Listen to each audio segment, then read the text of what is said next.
Welcome back to prime 9 prime trend. Mohan Reddy గారు conclusion point చెప్పండి. ఇలాంటి సందర్భాలలో రాజకీయాలు చేయకుండా ప్రజలకు వాళ్ళ కుటుంబాలకు అండగా ఉండవలసినటువంటి ప్రతిపక్ష నాయకుడు కేవలం రాజకీయాలు మాట్లాడారు. ఎందుకు? కన్క్లూజన్ పాయింట్లో చెప్పండి ప్లీజ్. విశాలం గారు, అది సత్యగిరి ప్రసాద్ గారు అడిగితే బాగుంటుంది. మీరు అడగడం నాకు చాలా బాధేస్తుంది. జగన్మోహన్ రెడ్డి గారు స్వయంగా వాళ్ళ కుటుంబాలను ఓదార్చిన తర్వాత మీకు ఈ గవర్నమెంట్ ఇవ్వకపోతే నేను అధికారంలోకి 2029 వస్తా, వచ్చిన తక్షణమే మీకు ₹1,00,00,000 ఇస్తానని చెప్పినారు. ఏందబ్బా మళ్ళీ ఆయన గారికి ధైర్యం ఇచ్చినట్ట, భయపడించినట్ట? ఇలా మాత్రం భయపడించినారా? అందరినీ బెదిరించి వాళ్ళని తోలు తీస్తా, మీరెవడు వాడేవాడు అని తిట్టిపోయినారా? జగన్మోహన్ రెడ్డి కూర్చోబెట్టి నీట్ గా వాళ్ళని ఓదార్చి చెప్పిపోయినారు. జగన్మోహన్ రెడ్డి మీరు మాట్లాడలేదు కదా.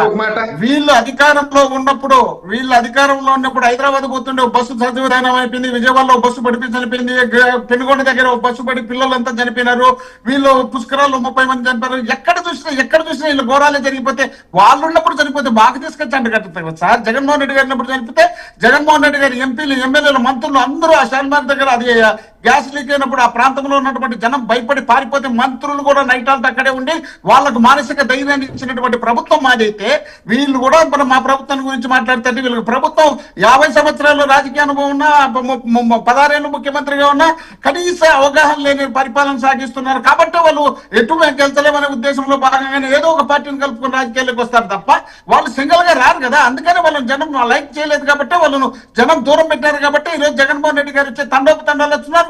వాళ్ళు అది చూడలేక భరించలేక ఉద్దేశపూర్వకంగా జగన్మోహన్ రెడ్డి గారిని టార్గెట్ పెట్టాలని వీళ్ళకు ఉన్నటువంటి ఛానళ్లతో భాజపా మంత్రులు వాయించుకుంటూ కూర్చున్నారు తప్ప అక్కడ జనం సమస్య పట్టించుకో లేదు. ఒకరు పోతే మేకప్ వేసుకొని పోతారు, ఇంకొకరు పోతే నాయకుల మీదకి పోతారు, ఇంకొకరిని పిలిచి బంగపోతే అయ్యో సమాధానం చెప్పంటే ఆయన పల్లా శ్రీనివాస్ లోకల్ ఎమ్మెల్యే అంటే చెల్లెప్ప రాష్ట్ర పార్టీ అధ్యక్షుడు అట ఇటమలుకొని పోతున్నాడు. వాళ్ళు బట్టి ఎక్కుతుంటే ఇలాంటి వాళ్ళందరూ రాష్ట్రంలో ఉన్నటువంటి ప్రజలకు మేలు చేస్తారని, మేలు చేసే ఆలోచన వీళ్ళకు ఉందని, వీళ్ళు రాష్ట్ర ప్రజలు వీళ్ళని నమ్ముతున్నారని మీరు అనుకుంటున్నారు. రాష్ట్రంలో ఏ ఒక్కరు కూడా వీళ్ళని నమ్మే పరిస్థితిలో లేరు కాబట్టి వీళ్ళు ఇచ్చినటువంటి సూపర్ 6 సూపర్ క్లాప్ అయినాయి కాబట్టి ఏదో విధంగా డైవర్స్ పాలిటిక్స్ చేయాలనే ఆలోచనలో భాగంగా 2-3 పార్టీలు కలుపుకొని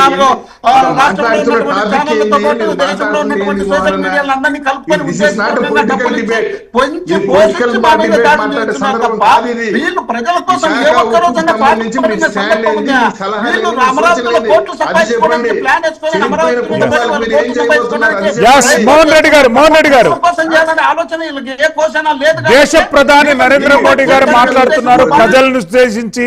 ఒకసారి లైవ్ లో చూద్దాం. Over to New Delhi. हमेशा अद्भुत रहा है। देश की जनता ने राष्ट्रीय स्तर पर राजनीतिक स्थिरता का महत्व समझा है। ये जनता जनार्दन की परिपक्वता ही है कि उसने लंबे समय तक मुझे इस तरह जनता की सेवा का अवसर दिया. ప్రజల్లో చర్చనీయాంశంగా మారింది. ప్రైమ్ 9 ప్రైమ్ 10 డిబేట్లో ఈరోజు మనతో పాటు సీనియర్ జర్నలిస్ట్ కృష్ణాంజనేయులు గారు మనకు లైవ్లో అందుబాటులో ఉంటారు.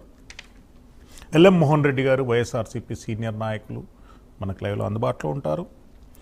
సప్తగిరి ప్రసాద్ గారు టీడీపీ సీనియర్ నాయకులు మనకు లైవ్లో అందుబాటులో ఉంటారు. కృష్ణాంజనేయులు గారు, మొదటగా మీతో ప్రారంభిద్దాం. విశాఖ ఉక్కు ఆంధ్రుల హక్కు, విశాఖకు ఎంతో గర్వకారణమైనటువంటి విశాఖ ఉక్కు పరిరక్షణ గురించి గత 2019 నుండి ఎంతోమంది ఎన్ని రకాలనో ఉద్యమాలు చేస్తే ఈరోజు నిలబడింది. నేను 2019 అని చెప్తున్నాను. ఎందుకంటేనంటే 2019లో విశాఖ ఉక్కును ప్రైవేటు పరం చేయాలి అని చెప్పి భారీ ఎత్తున కుట్రలు జరిగినటువంటి ఉదాంతాలు మనందరికీ తెలుసు. ఈరోజు జగన్మోహన్ రెడ్డి గారి పర్యటన సందర్భంగా ఆయన చేసినటువంటి వ్యాఖ్యలపై ఎట్లా స్పందిస్తారు కృష్ణాంజనేయులు గారు? శ్రీశైలం గారు నమస్తే. అందరికీ నమస్కారం. విశాఖ ఉక్కు ఫ్యాక్టరీని కేవలం అప్పుడు కాంగ్రెస్ ప్రభుత్వం ఏదో దయాదాక్షిణ్యాలతో ఆంధ్రప్రదేశ్ కి ఇవ్వలేదు. ఆంధ్రప్రదేశ్ లో, ఉమ్మడి ఆంధ్రప్రదేశ్ లో మొత్తము ప్రజలు, అదే విధంగా కొన్ని వందల మంది